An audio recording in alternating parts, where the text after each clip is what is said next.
Now let's take a look at step number 2, set the stage. Which leads me into a very good segue.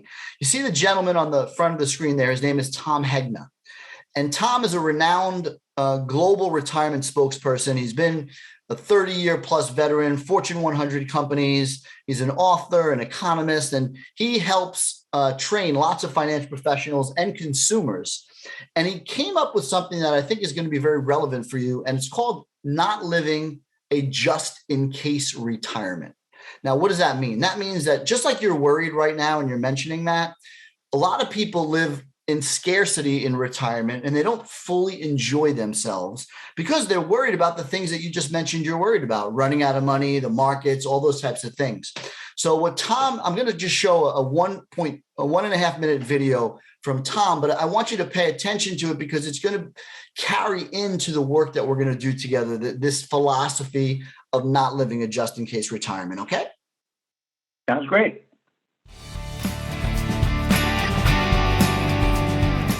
Hey, Tom Hegna here. I want to welcome you to your Institute of Financial Wellness Retirement Roadmap experience. I've trained over 300,000 financial professionals around the world throughout my career, and I've educated millions of consumers through my Don't Worry, Retire Happy presentation, which was on PBS and aired in over 80 million homes in the US and Canada.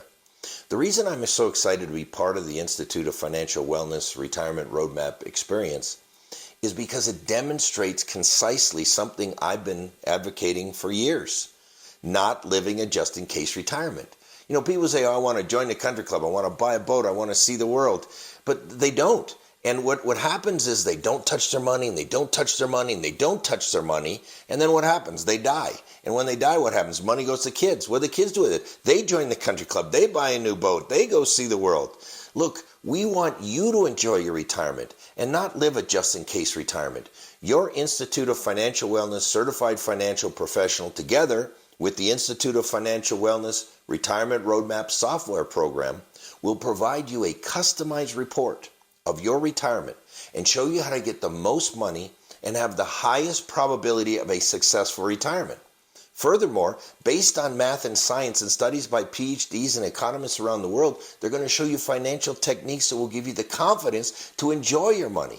You're going to love the Institute of Financial Wellness Retirement Roadmap experience. Great. I hope that made a point as what I'm sharing with you is that, you know, people worry so much about things that they don't enjoy themselves. And the whole part of the retirement roadmap experience is to show you how you can really enjoy yourself with comfort and security. Okay. So let's go ahead and get right into it. So first and foremost, and you may remember this. Do you remember this from one of the webinars, this chart? I actually do. Yeah. Okay. So this is representative of income taxes historically in our country. And as you can see on the left-hand side, we have income tax rates, top marginal rates from 1945 to 2022, over 70 years of history. And as you can see, they're really sloping down. And tax rates are almost the lowest they've ever been in the history of our country. They're pretty much the lowest except since 1990, right? But on the right-hand side, it's a graph of the U.S. debt, and it shows that we're in, that's gone the opposite way. It's growing every single day, and we're at $30 trillion and growing every single day of debt. So the whole problem with that is it causes our country, frankly, to be very unstable. And because of that, most financial experts, economists, and everybody for that matter, really feel strongly that tax rates are going to go up in the future. And that's a really important concept to wrap our arms around because we have a lot of retirement money like you do, Doug. And that retirement money has never been taxed. And the question is, when do we pay the taxes on it? Should we pay it now or should we wait as long as possible? And the theory is that we should pay it now while tax rates are really low before they go up, instead of later when tax rates are high. Does that make sense? Yeah, it's pretty obvious, actually. Okay. Now, one of the strategies that we're going to talk about that does that is something called a Roth IRA conversion. And we'll get into a little bit more detail about that. But ultimately, it's a way to take all your retirement money and slowly convert it, pay the tax now so that you never have to pay the taxes later. Okay? Yes. The second concept, financial concept that's really, really important, you may remember this one as well, but it's always good to get a refresh, is the sequence of returns. Are you familiar with something called sequence of returns and sequence of returns risk? I mean, I'm no expert. I kind of remember the webinar, but it would be great to sort of make sure I understand it.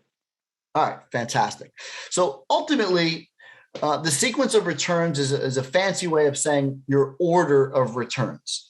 And there's two times that we want to look at the sequence of returns: when you're accumulating money and you're distributing money. So accumulating it is when you're in your 30s, when you're in your 40s, when you're in your 50s. You're accumulating all this money so that you can use it later, which is the distribution phase. And the whole idea is that when you're accumulating money, the sequence or the order of returns doesn't matter at all. Okay. And let me illustrate that to you. As you can see on the left-hand side, scenario A, we start with $2 million. And don't worry about the number. It could be $1 million. It could be 500,000. It's the concept. So we have $2 million, and over a 15-year period, that $2 million grows to $8.1 million in change.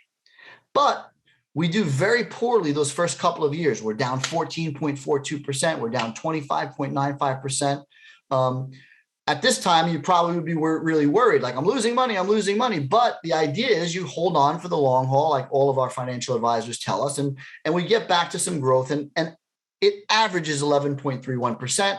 That's why the 2 million grows to 8 million.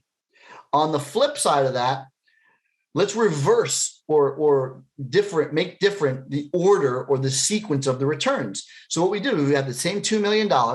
We just reversed the order of returns. And as you can see, those bad years are at the end and the good years are at the beginning. What happens? Our 2 million grows to the exact same amount, 8.1 million. So the point and the take-home message is that when you're in your 30s, when you're in your 40s, when you're in your 50s, the order or the sequence of your returns doesn't matter. Does that make sense? Yes, it sure does. Great. But what we're going to show you, and Doug, you're getting to a place in your life where you've got that significant 401k and you're going to start needing to use it to spend in your retirement, to enjoy yourself. And the thing about it is, this rule, this sequence of returns means everything when you're in distribution. When you start using your money, the order of returns matters a lot. And let me illustrate that with some math. On the left-hand side, we're going to compare the exact same situation as before, except we're going to withdraw 10% or $200,000 a year from that $2 million. So as you can see, the $2 million gets hurt so badly those first couple of years, compounded by the fact that you're withdrawing $200,000 each per year. It decimates the portfolio to the point where in the 12th year, you've run out of money. Make sense? You see that? Yeah, it's not good. Okay. So on the right-hand side, we're very lucky.